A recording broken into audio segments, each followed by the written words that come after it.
Halo teman-teman, apa kabar? Perkenalkan, nama saya Jian Aulia Zahra dengan nomor NPM 002-321-0088. Di sini saya akan mempresentasikan tentang metode Assessment Center. Untuk memenuhi ETS metode Assessment Center dengan dosen pengampu Pak Endro Puspawiroko, MPSI, PSI. Nah, sebelum masuk ke pembahasan, izinkan saya menjelaskan apa saja yang akan disampaikan pada presentasi hari ini. Jadi, secara keseluruhan, presentasi hari ini terbagi menjadi 5 pokok bahasan utama, yaitu yang pertama, pengertian dan kegunaan assessment center. Kayak apa aja sih assessment center itu, sejarahnya kayak gimana. Terus yang kedua, kita akan membahas mengapa psikologi perlu menguasai assessment center. Yang ketiga, cara mengukur kompetensi dalam assessment center. Yang keempat, pengukuran dalam assessment center. Yang kelima, contoh kasus dan penerapan assessment center. Yuk, simak videonya. Apa sih assessment center itu? Nah, teman-teman, pas kalian dengar kata assessment center, kalian pernah mikir gak sih, itu tuh tempat atau apa ya?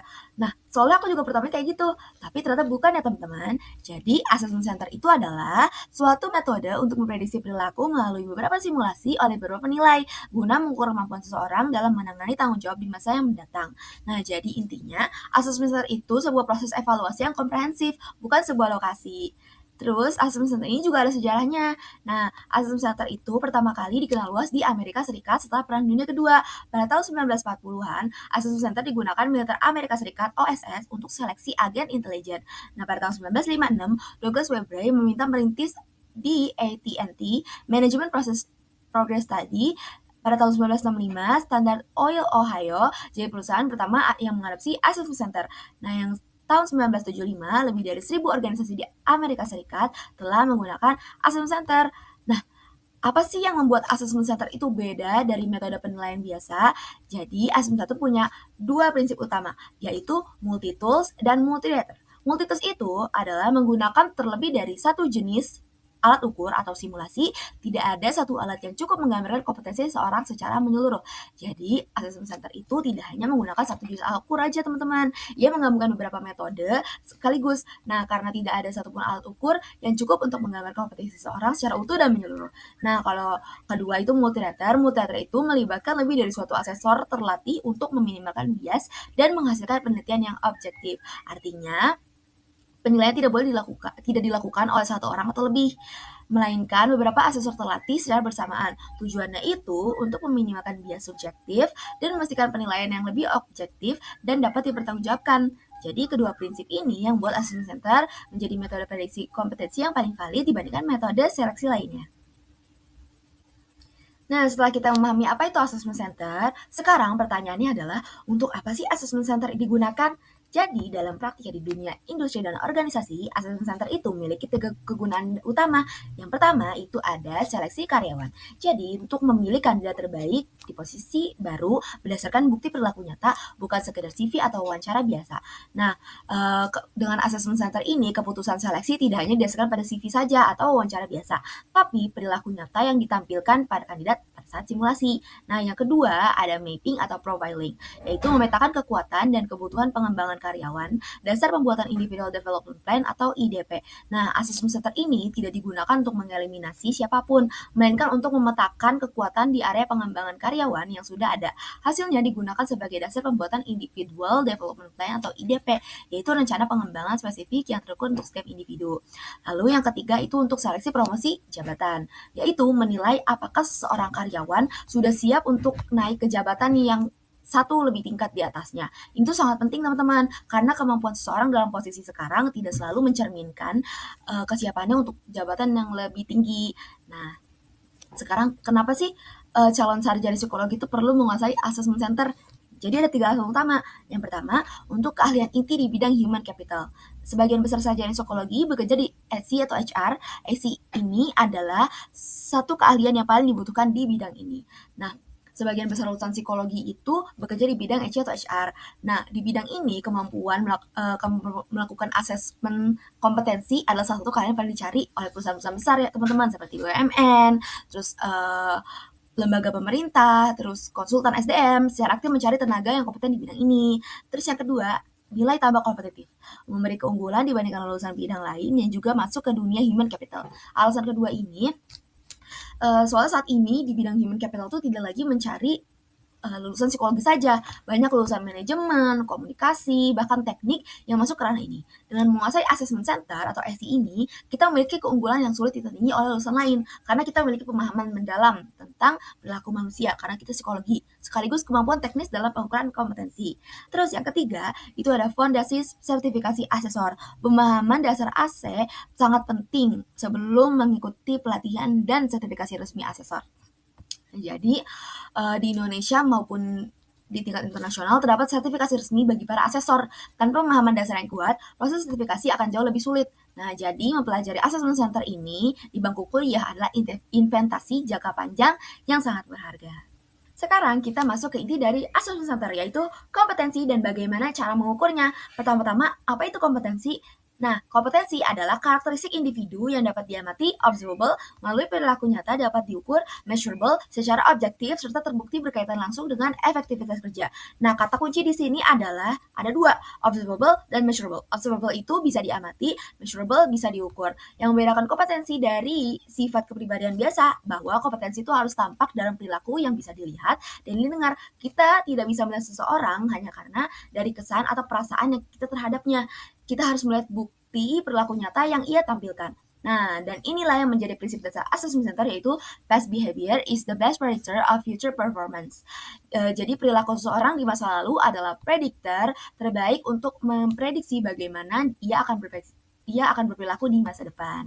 Nah, sebelum assessment center bisa dilaksanakan, ada hal pertama yang harus disiapkan oleh organisasi, yaitu kamus kompetensi. Nah, kamus kompetensi itu apa sih? Jadi, kamus kompetensi itu adalah dokumen yang berisi daftar kompetensi yang relevan bagi suatu organisasi, lengkap dengan definisi, indikator, perilakunya. Kamus ini menjadi acuan baku bagi seluruh proses pengukuran dari assessment center ini. Nah, penyusunan kamus kompetensi mengikuti 6 tahapan berikut. Yang pertama, itu ada mempelajari visi misi, strategi, dan nilai inti organisasi. Nah, ini tuh penting teman-teman, karena kompetensi yang harus diukur harus selesai dengan arah budaya dan organisasi perusahaan tersebut. Terus yang kedua, diskusi manajemen, HR, dan konsultan. Nah, tujuannya itu untuk memastikan keselarasan antara kebutuhan bisnis dan profil SDM yang diinginkan. Yang ketiga ada tentukan nama kompetensi. Yang keempat ada tentukan definisi kompetensi. Yang kelima tentukan indikator perilaku. Yang keenam susun matriks kompetensi per jabatan. Jadi perlu diingat juga bahwa kamus kompetensi yang baik harus selaras dengan visi misi dan nilai-nilai inti organisasi kompetensi. Jadi dia tuh yang tidak relevan dengan arah bisnis tidak akan menghasilkan pengukuran yang bermakna. Nah, teman-teman, untuk kompetensi sendiri di setiap perusahaan atau organisasi itu berbeda-beda ya, karena visi misi mereka juga berbeda-beda gitu. Di sini ada contoh kamus kompetensi. Nah, di atasnya tulisan kompetensi 1 achievement drive. Di sini ada definisinya juga, yaitu menetapkan standar tinggi untuk diri sendiri maupun orang lain dan juga menyelesaikan tugas lebih baik daripada yang ditetapkan dengan bertanggung jawab. Indikator perilakunya dijabarkan yang pertama, menyelesaikan tanggung jawab pekerjaannya sampai tuntas sesuai dengan penugasan, proaktif menggunakan solusi mandiri dan senantiasa berusaha menunjukkan kinerja melebihi standar sehingga mampu keluar dari zona nyaman dan lain-lain. Teman-teman, setelah kita memahami apa yang diukur, yaitu kompetensi, sekarang kita masuk ke pertanyaan berikutnya. Bagaimana sih cara mengukurnya? Nah, sesuai dengan prinsip multitools yang tadi kita bahas, assessment center ini menggunakan kombinasi 4 metode pengukuran yang saling melengkapi satu sama lain. Nah, keempat metode ini adalah yang pertama, tes psikologi, simulasi, observasi, dan wawancara berbasis kompetensi atau CBI. Nah, keempat metode ini tidak berdiri sendiri. Mereka menggunakan secara bersamaan dan saling melengkapi sehingga menghasilkan gambar kompetensi yang jauh lebih akurat dan komprehensif. Kita akan bahas masing-masing metode ini secara lebih detail ya. Nah, yang pertama ini ada tes psikologi dan observasi. Jadi, tes psikologi itu adalah instrumen terstandar untuk mengukur aspek psikologis yang tidak langsung tampak dari perilaku. Tes psikologis ini juga ada 3, teman-teman. Yang pertama ada tes intelijensi. Tes intelijensi itu adalah untuk mengukur kapasitas kognitif, seberapa efektif seseorang memahami informasi dan memecahkan masalah. Contoh speed, culture fit, intelligence test. Nah, yang kedua ada tes kepribadian untuk mengukur karakteristik stabil, dorongan berprestasi, kestabilan emosi, inisiatif, kepatuhan melengkapi data stimulasi. Nah, yang ketiga itu ada tes bakat atau aptitude untuk mengukur potensi, kemampuan grafik seperti numerik, verbal, dan spasial. Nah, sekarang kita masuk ke observasi. Jadi, observasi itu apa sih? Observasi dalam assessment center itu bukan sekadar melihat melihat peserta. Ini adalah proses pencatatan perilaku yang sistematis, terstruktur, dan berbasis bukti. Nah, di observasi ini ada 4 prinsip. Jadi yang pertama, ada berbasis perilaku nyata, hanya yang terlihat dan terdengar yang dicatat, bukan asumsi atau interpretasi subjektif. Yang kedua, dikaitkan dengan kompetensi. Setiap perilaku langsung dikaitkan dengan kompetensi relevan menggunakan laba observasi. Yang ketiga, multiple assessor. Jadi lebih dari satu penilai untuk meminimalkan bias individual dalam proses penilaian. Yang terakhir, itu ada bukti sama dengan syarat wajib nilai. Tanpa bukti perilaku yang konkret, asesor tidak boleh memberikan nilai untuk suatu kompetensi. Nah, selanjutnya ada simulasi dan wawancara. Dalam simulasi, peserta ditempatkan dalam situasi yang sengaja dirancang untuk memprediksi tantangan nyata dari pekerjaan yang dituju. Nah, simulasi jenisnya ada 4. Yang pertama ada in-basket, LGD, role-play, dan presentasi. Jadi, in-basket itu untuk mengelola tumpukan dokumen dalam waktu terbatas seolah baru menjabat. Kompetensi yang diukur ada pengambilan keputusan, perencanaan, dan prioritas. Terus LGD itu diskusi kelompok. Tanpa pemimpin ditunjuk harus capai kesepakatan bersama. Nah, kompetensi yang diukur ini adalah leadership, komunikasi, dan negosiasi. Yang ketiga ada role play, memainkan peran nyata untuk menghadapi pelanggan sulit atau staf bermasalah. Nah, kompetensi yang diukur ada customer focus, pengalaman konflik, dan komunikasi. Yang terakhir ada presentasi untuk menyampaikan analisis kasus kepada panel asesor. Komunikasi analisis dan kepercayaan diri, yaitu kompetensi yang diukurnya. Selanjutnya, ada wawancara berbasis kompetensi atau CBI. Nah, mereka itu menggunakan kerangka STAR, STAR. Jadi, yang S itu adalah situation. Situation itu ceritakan situasi yang Anda hadapi saat itu. Nah, tujuannya ini untuk memahami konteks dan latar belakang kejadian. T itu task, yaitu apa tugas dan tanggung jawab Anda dalam situasi tersebut. Untuk mengidentifikasi peran spesifik individu. Atau action, nah, apa yang Anda lakukan secara konkret untuk menghadapi situasi itu. Nah, ini adalah inti penilaian, teman-teman. Disinilah kompetensi seseorang benar-benar terlihat dari tindakan nyata yang mereka ambil. Yang terakhir adalah result, yaitu apa hasil akhir dari tindakan Anda, yaitu untuk mengevaluasi efektivitas dan dampak dari tindakan tersebut. Nah, setiap jawaban peserta kemudian dicatatnya oleh asesor sebagai bukti perilaku yang menjadi dasar penilaian kompetensi yang bersangkutan. Hai sahabat ADC, sudah paham dan tahu belum bagaimana sih proses dalam assessment center itu? Jika belum tahu, yuk sama-sama kita lihat bagaimana mekanisme atau proses selama assessment center berlangsung, apa saja dan bagaimana bentuk simulasi yang akan dilakukan. Pertama, saat kedatangan, sahabat akan disambut oleh petugas dari assessment center untuk mengisi daftar kehadiran. Kemudian, sahabat akan masuk ke dalam satu ruangan kelas berkumpul bersama asesi lainnya untuk mengikuti kegiatan pembukaan oleh pejabat yang berwenang.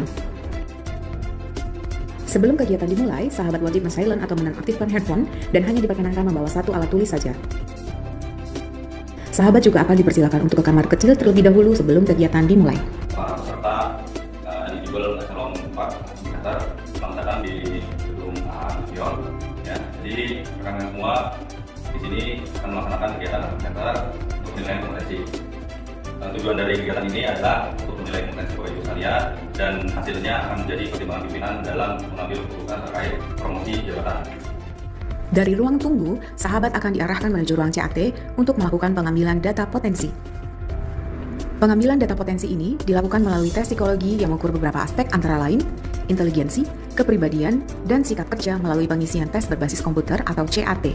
Tes ini berlangsung selama 3 hingga 4 jam. Simulasi analisa kasus atau ANKAS. Pada kegiatan ini, para sahabat diberi suatu materi permasalahan, kemudian sahabat diminta untuk menganalisis masalah tersebut hingga membuat solusi pemecahannya. Kompleksitas dan tema permasalahan dapat disesuaikan dengan situasi atau fungsi atau posisi yang akan ditempati oleh kandidat. Simulasi ini berlangsung selama 60 menit. Setelah simulasi ANKAS, sahabat diminta untuk melakukan simulasi presentasi. Kegiatan ini sahabat lakukan dengan memaparkan hasil dari analisis kasus yang sudah dikerjakan.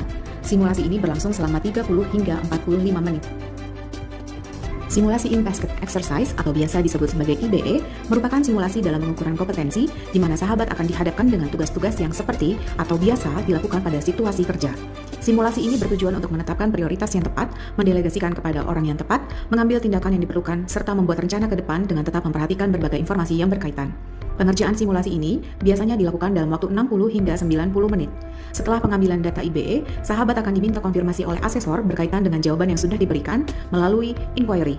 Biasanya, inquiry berlangsung selama 15 hingga 20 menit. Simulasi Leaders Group Discussion atau LGD. Pada simulasi ini, sahabat diminta untuk mendiskusikan suatu permasalahan secara tidak terpimpin dan menyiapkan hasil rekomendasi dari diskusi tersebut secara tertulis. Sahabat akan berdiskusi dalam kelompok dengan jumlah peserta diskusi 4-8 orang per kelompoknya. Simulasi ini berlangsung selama 45 hingga 60 menit. Saat melakukan simulasi ini, sahabat akan diobservasi oleh asesor yang bertugas di dalam ruang LGD.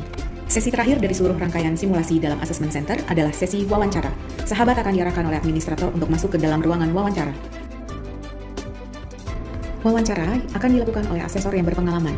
Wawancara perilaku ini berfokus pada tindakan atau perilaku dan pengalaman yang sudah dilakukan sahabat dalam kurun waktu 2 tahun terakhir pada jabatan sebelumnya atau saat ini.